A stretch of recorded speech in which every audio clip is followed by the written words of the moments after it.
Good evening, ladies and gentlemen. Welcome to the program this evening. Uh, and before I let you respond, Prof, someone just said, "Where is our eminent Prof?" He's right here in the house this evening. Good evening, sir. Good evening, Mr. Moderator, and good evening, eminent viewers. I'm looking for our interaction. Has become more engaging since your questions flood in. Passes those questions on to me, edge of my chair, literally, so I don't miss the import of any question. Good evening. All right, sir. I'm noticing some slight drops in the connection, but we'll go ahead tonight. And I will be putting you on the edge of your seat with the first question.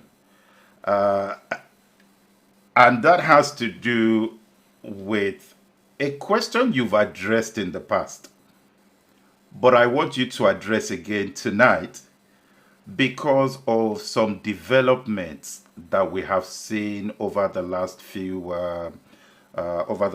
days, and that is this issue of the politicization of sports and the impact that has on foreign policy. And the background to this, Prof, we had the issue of the Chinese player, tennis player, who the world has been asking about her whereabouts after she made certain accusations. But now it's escalated. One of the tennis associations has now banned all tennis in China. And we hear that other associations might be moving in that direction. Then we have the F1 sports that's meant to take place in Saudi Arabia. And what we are having there is one of the main players, drivers, is also saying because of human rights issues, he's not comfortable in racing in Saudi Arabia. How do we handle this kind of issues and the impact they have from a foreign policy perspective?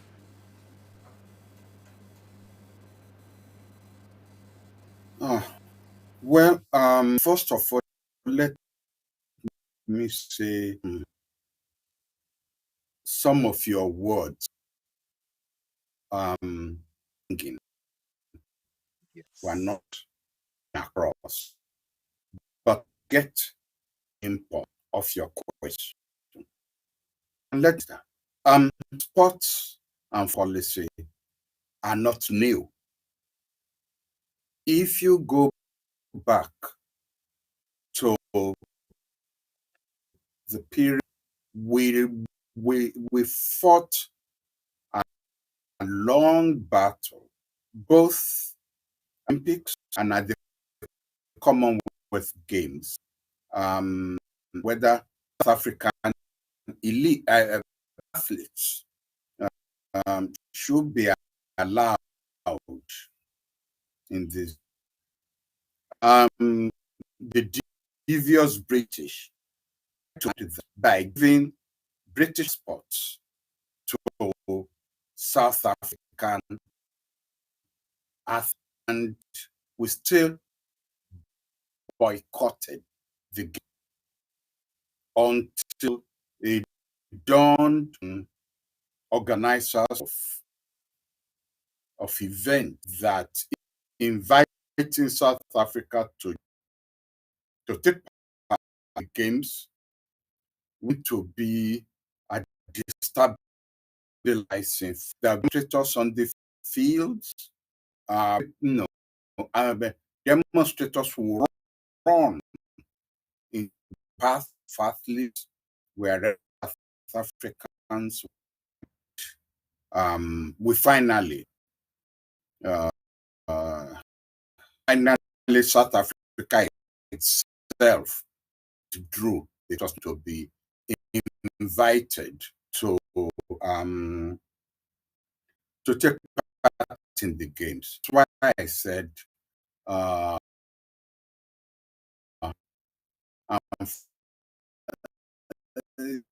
running back. Of course, governments want politics to be when they are not sponsoring the boy. They don't want that boycott. They don't want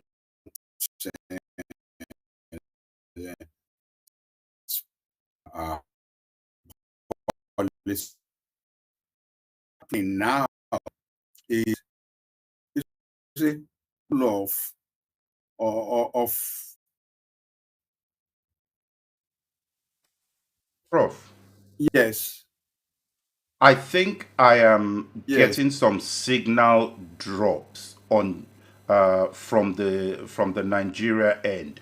What I want to do, because I think you're touching on some very important points, I want to suggest that we reconnect from your end while I ask our viewers to please hold on this and join the system back, if you don't mind, because you are cutting off, sir. And so, if our viewers will just bear with me a few minutes, I will go to a holding pattern and I will try to get Prof through a better line. So, please bear with us. It's a very important topic that we're looking at, first of all, this evening, and we still got quite a lot of topics. So, bear with me while I try to bring Prof back into the program.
Hello, Prof.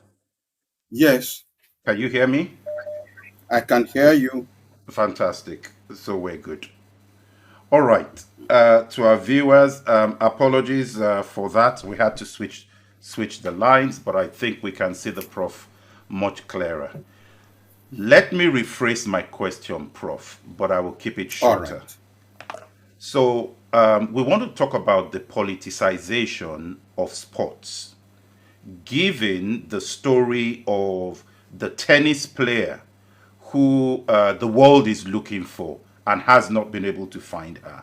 China released some video of her, but we're still looking for that Chinese player. Then we have the issue of F1 motorsports in Saudi Arabia, where one of the leading contenders for the championship this year has said he's concerned about racing in Saudi Arabia because of human rights abuses. What is your take on this situation, sir? Thank you. This is not new. Um, Politics, I'm sorry, sports,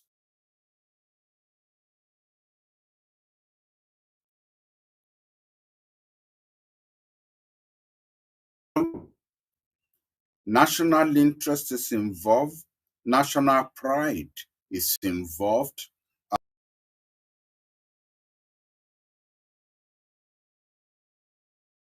Uh, that's why they have all that medal ceremony, playing the national anthem. So, to that extent, sports has always been used to enhance, as I said, national pride. But it also then means that when there are foreign policy issues, usually domestic, then people use sports to demand changes in a way that they cannot be ignored. As an illustration, way back, way back in the middle 60s, when the anti-apartheid struggle became prominent, you you you had demonstrators calling for South Africa to be banned from taking part in Commonwealth Games and in the Olympics and in the World Cup.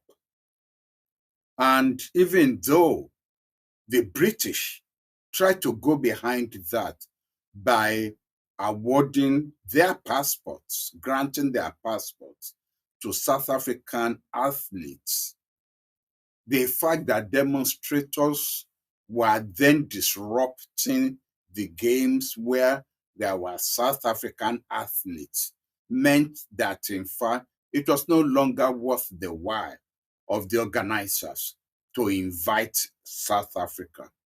And when you are dealing with a sporting country like South Africa, they felt it, not just the government, the people felt it because they thought they were used to their rugby teams winning the cups, their hockey teams, doing very well, and they were used to seeing their flags, being flown and their anthem played. All that was gone. So this was a major contributor to the struggle against apartheid. So I'm not surprised that now the issue had come up again. And especially this is taking place within the context that it is sports itself, athletes that are affected. Because in a way, you could raise the issue that if that young lady in China made the accusation of molestation against a top-ranking Chinese man, that is really domestic affairs. That's led to the Chinese authorities to take care of. But now, see, the boundary, the parameters of engagement has now been broadened, that it is the athletes themselves who are saying, wait a minute, there is a world community of tennis players. And that community is interested in what is happening to one of its members. They are not being sponsored by governments. Although there have been winks and nods about boycotting not just tennis matches, but other matches, if you recall, because of the Chinese human rights violation against an ethnic group in China. I'm then not surprised that another sporting community, a member, has said, wait a minute, it's not only China that is violating human rights. Saudi Arabia, where you want us to go and have games, is just as guilty as China. And don't forget the long struggle by Dubai, is it? Where the next World Cup is going to be played.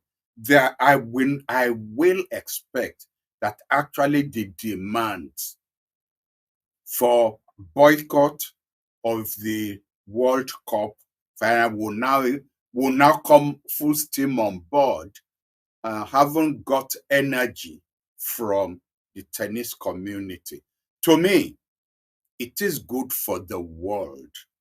If you say the world is one, then let us all subscribe to a code where what affects one of us affects all of us. They've been using that language for vaccination. Now it's caught on to the sports community. Thank you for that, sir. Uh, well, you've talked about vaccine. Let me address that one, that question first to you, sir, before we then move on. When the whole news about Omicron broke, everybody was obviously terrified that a new variant had been discovered. But people are looking at how quickly the Western world responded to banning travel from South Africa and other African countries as well. And the way they have also been quick to label it the South African variant. What are your views on that particular point in terms of the reaction from the West? Were they too quick in placing those bans? Are they justified in placing those bans on African countries? Well, you know, when I think of Omicron, the only way I remember it is to say it sounds like, oh my God. Then I don't forget.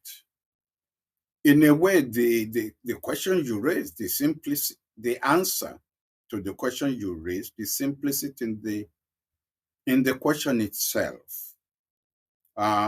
Again, with 2020 eyesight, we are blaming governments now for reacting quickly. 1.5 years, 2 years ago, we were blaming governments for being too laid back in reacting to COVID-19. And even the WHO, let's face it, although it is trying to cover its tracks, also reacted quickly by giving this variant a new name, rather than saying, well, it's COVID-19, but with many variants. It's giving it a new name by saying this is a new phenomenon. There is an element of racism in this, but then we should not be surprised. There has always been, you talked about, your first question to me was politicization of sports. There has been a politicization of this epidemic from day one, whether it is Trump calling it, the Chinese virus instead of COVID-19, and, demonizing some countries that they had issues with. Now, what has blown up in their faces is that it turns out that South Africa just managed to sequence this virus. It didn't start in South Africa. I mean, the success in sequencing it was only 2 weeks ago or thereabouts. And yet countries themselves are now confessing that they've had it around, they've now discovered that they've had it around since October, using the genetic sequencing that the South Africans managed to come up with. And instead, Sir, on yes, that point, do you feel that South Africa is not being given enough credit for the sequencing of this virus or variant that they should have, and we've rather focused on the origin of what they've seen and not on the success of, hold on, this is a big deal for Africa. We got the variant sequencing first. actually, that was what I was going to say, that they deserve the Nobel Prize for being a genius when it came to do this. But instead, it's been turned on its head, and now it's being called in some places South African virus. Do you recall that what they call the Delta variation did not come from South Africa? And yet people have forgotten the country where it originated from. So in a way, we ought to, if we congratulate people on their successes, we ought to call them out when there is a racialization of pandemics. And which leads me to an issue we've discussed on this program before, the term Black Friday. I was so distressed that in 2021, we still use the term Black Friday to signify when you go to buy cheap goods in shops, forgetting that its origin was a Friday set apart to sell slaves at a cheap rate. We celebrate it, all of us, including us in middle income and low income countries. If we, the blacks, should decide not to shop on that day, believe me, within 1 year, that term will fade, it will drop. But no, we don't even know, when we are celebrating our own degradation. our own shame. We don't know when we are celebrating it. We just think of the money we will save by shopping on this day, and the the business community continues to to smile at our backs. Look at them. They don't even know when they are being humiliated. So see, all these things are linked. I'm glad that the South African president took the lead in speaking out. I'm glad that apart from Morocco, no African country has banned any flight from South Africa. It's only Morocco, I heard, that has banned anybody coming in and anybody going out. So instead of, selecting South Africa, he has selected everybody. It's like when you press the delete button on your computer, it will ask you, delete all or just delete this one. And Morocco pressed all. He doesn't want to get into an argument with anybody. But Britain and Canada decided to deselect not only with Southern African countries, but Canada has selected Nigeria, for example. Yes, sir. Thank you. Thank you for that. Maybe we need to look for what to press to delete them as well.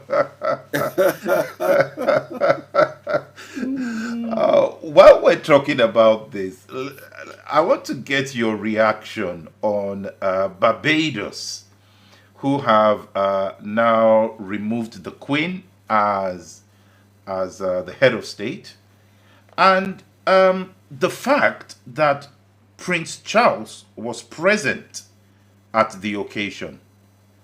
And how do you react to this news first, and the presence of Prince Charles at the occasion?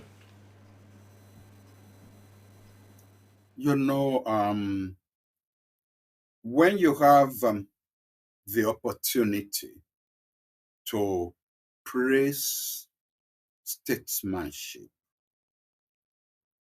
you should seize it, because when the opportunity arises to call out for bad behavior, we call out. As I listened to Prince Charles, I compared it with the statement made by King Leopold of Belgium on the Independence Day of Congo Kinshasa, or what they call now the Democratic Republic of Congo. In the presence of all, for the invited heads of states from other countries, King Leopold got up and said, you Congolese should be grateful to we Belgians for what we've done in the Congo. The development we've done in the Congo, the civilization of the Congo. He didn't mention that his father or grandfather, who used Congo as a private colony, was the one who introduced the cutting off of hands if you did not meet your quota of rubber.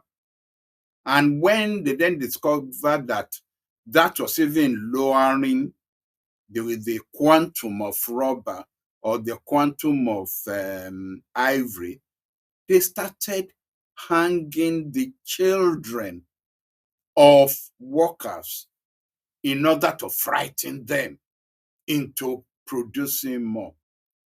This speech so enraged Lumumba, the first prime minister of the Congo, that he tore up the speech that he was going to make and delivered a speech saying, Africans, be grateful to you and listed all the things that they have done.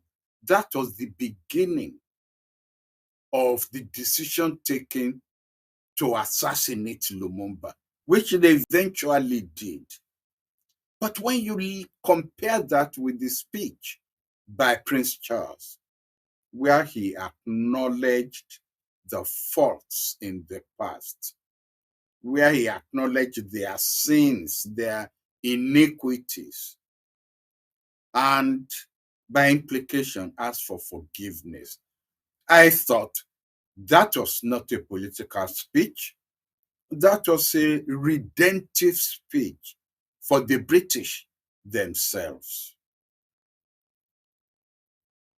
Removing Her Majesty the Queen as head of state of Barbados. In fact, I don't like the way the press has phrased the whole development, because they phrased it in such a way as if this was a unique thing, as if this was a snub of the royal family. Come on, 1963, Nigeria became a republic. Up until then, the Queen was the head of state of Nigeria, and then a Nigerian became president. In Ghana, the Queen was head of state, Nkrumah was prime minister. Nkrumah became head of state when the Queen was removed. But we all stayed in the Commonwealth. In fact, there is no Commonwealth country that hasn't gone through that transformation from the Queen being head of state to their president being head of state. But the Queen is still the head of the Commonwealth. That's the unifying factor. Her Majesty is still the head of the Commonwealth. You only leave the Commonwealth if you don't want to recognize Her Majesty as the head of the Commonwealth.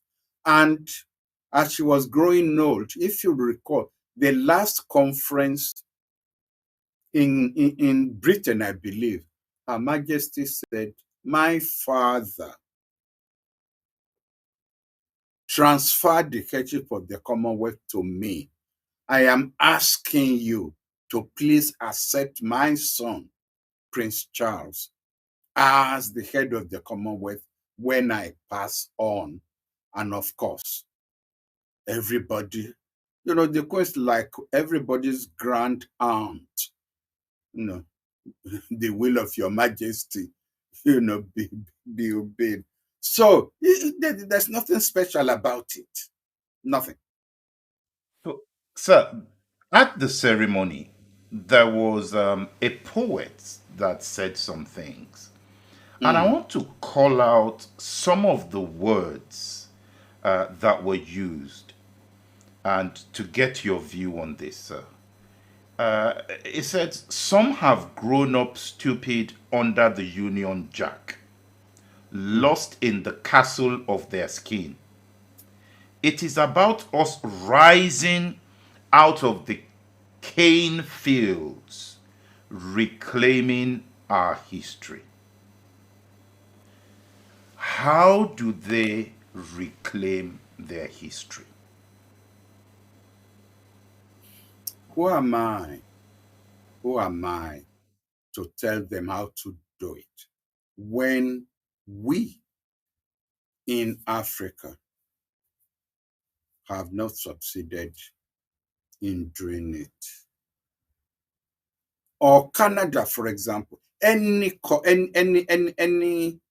country that has been under the Union Jack is still trying to reclaim its identity.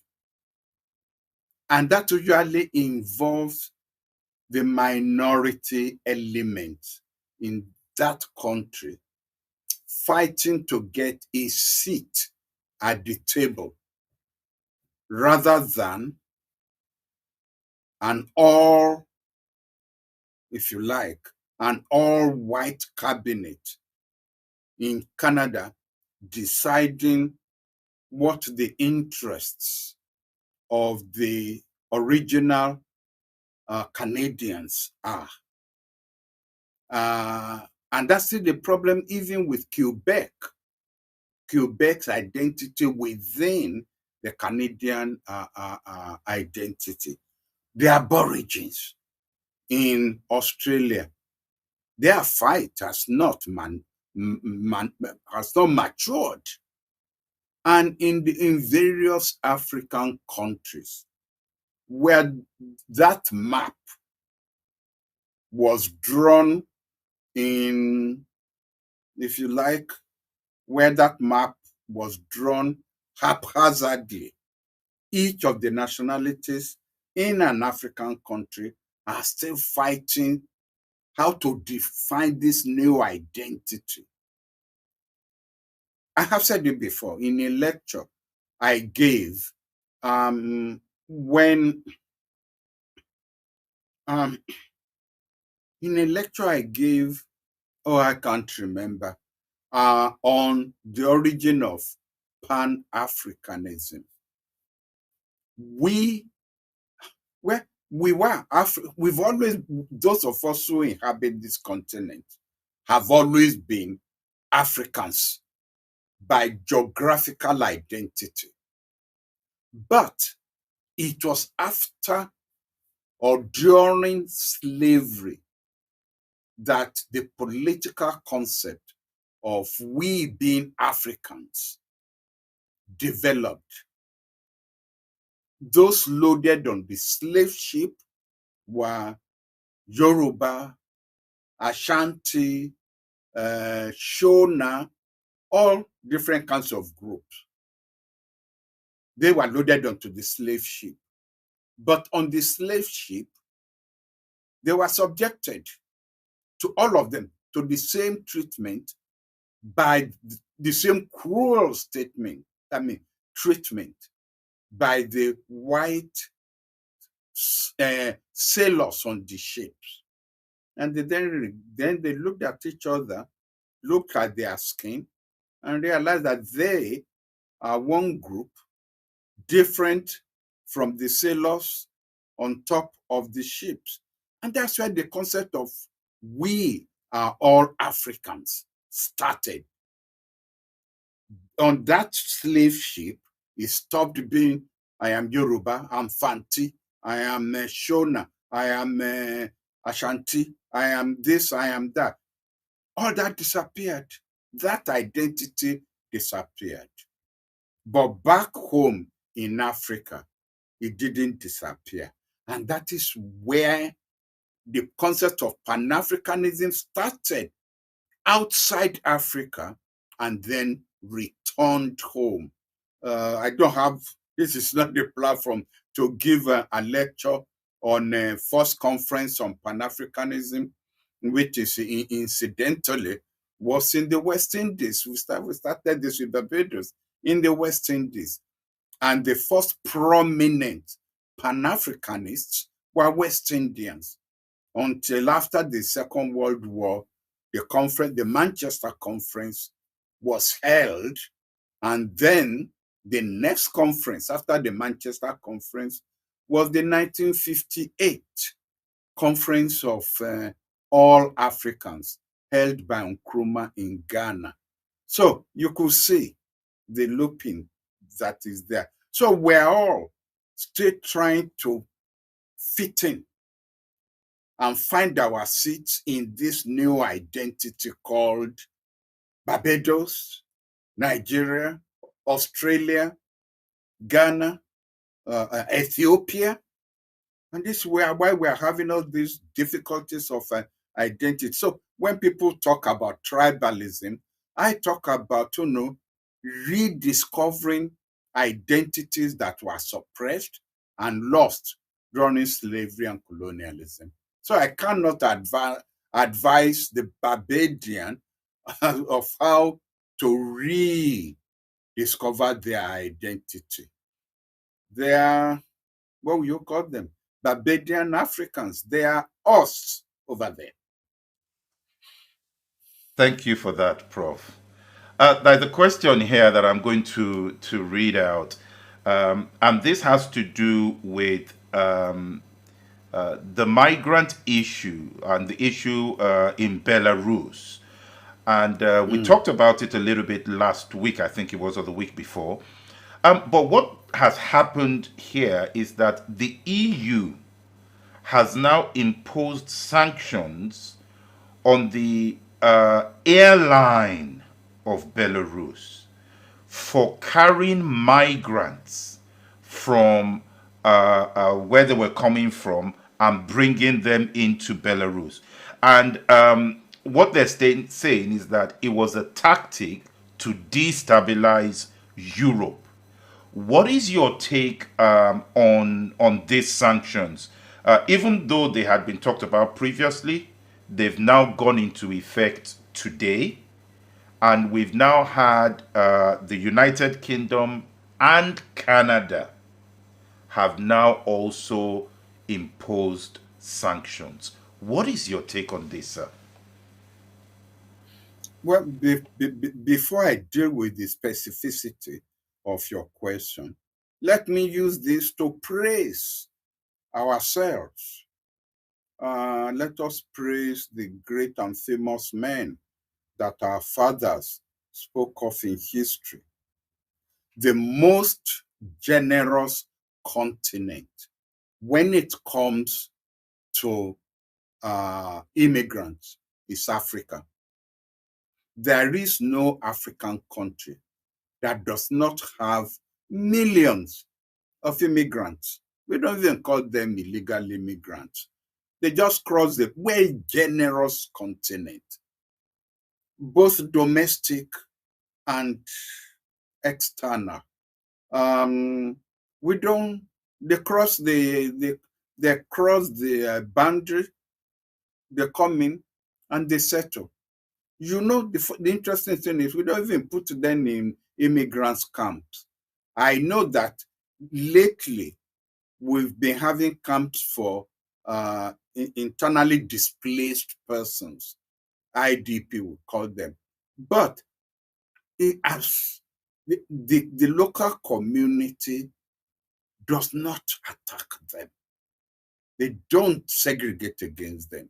And if they then decide to settle, yes, they will be referred to as, or Congolese immigrant community in Uganda, or, So, but the Europe has always been antagonistic towards immigrants.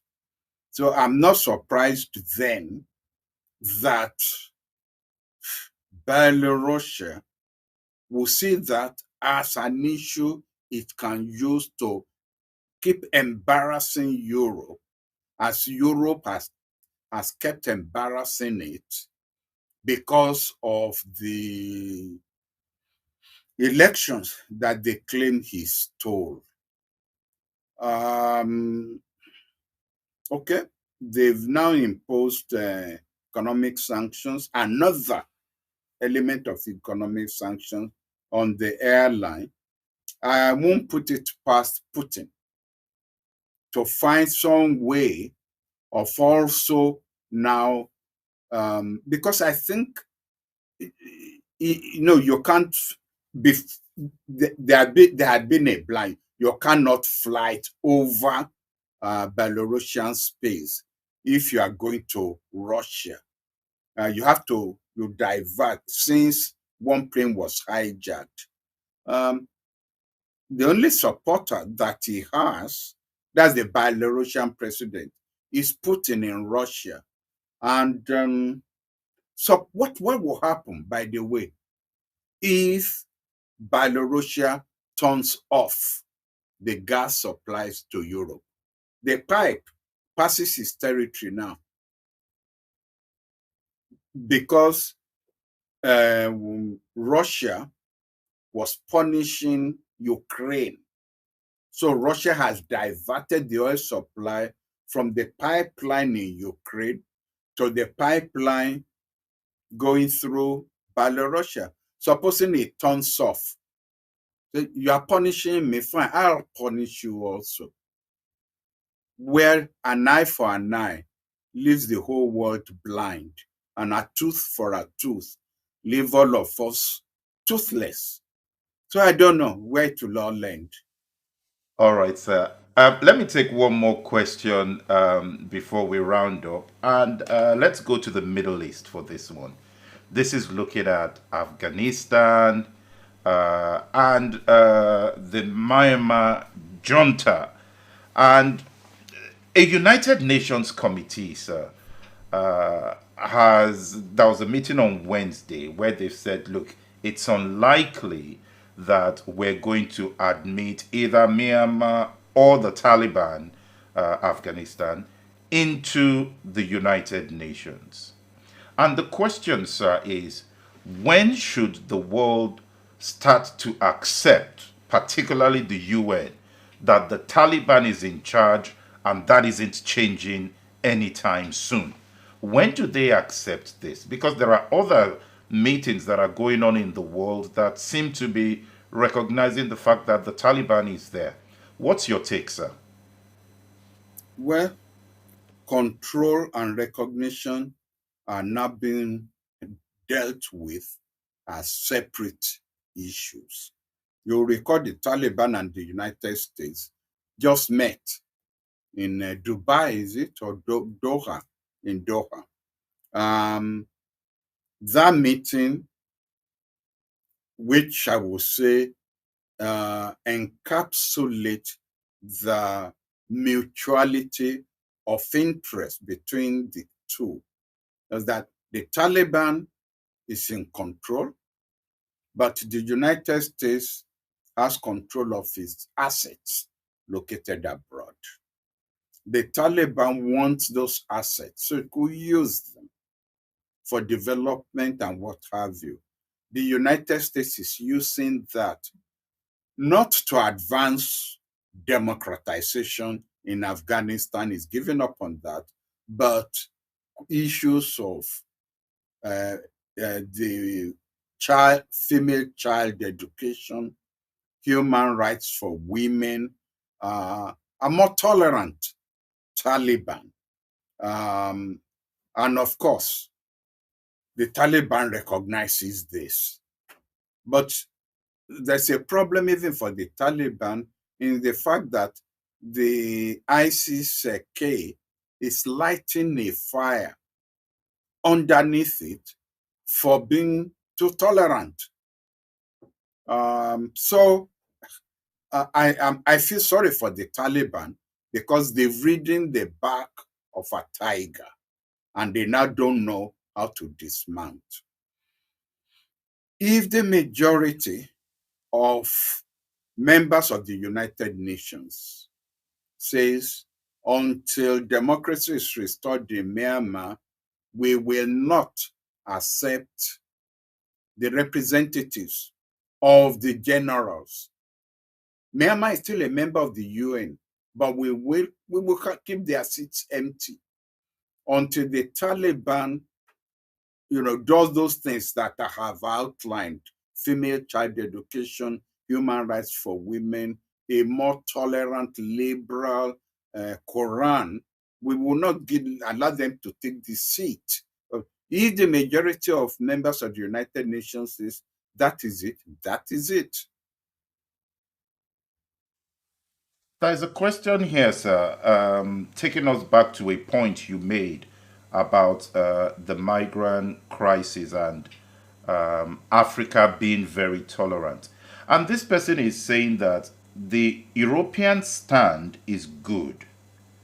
However, the absence of such is the foundation of the Nigerian social political problem.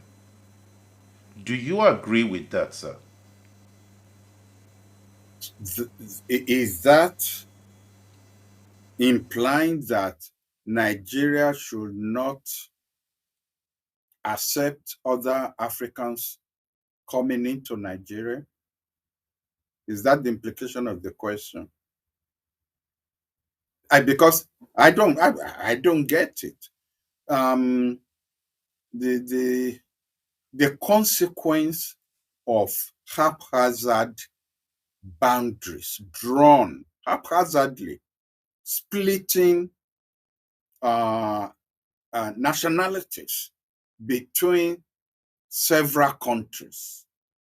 The implication of that is once you have, Yorubas on this side and Yoruba in Benin, you have Ewe in Ghana and Ewe in Cote d'Ivoire. They are cousins all across the border. Okay, now I know the implication of what the man is raising, because there has been an accusation by a former Nigerian head of state that there is a Fulanization agenda and an Islamization agenda in Nigeria, and that because of that, Fulanis are being encouraged, or we are turning a blind eye to Fulanis just coming in. I object and I oppose selective immigration. If you are going to be generous to all. Don't use immigrants to either inflate your population or use immigrants as a negative destabilizing force. That I will not accept. And that is not part of what I'm talking about. All right, sir. Thank you so much for this evening. Thank you to our viewers for staying on while we were switching the lines earlier on.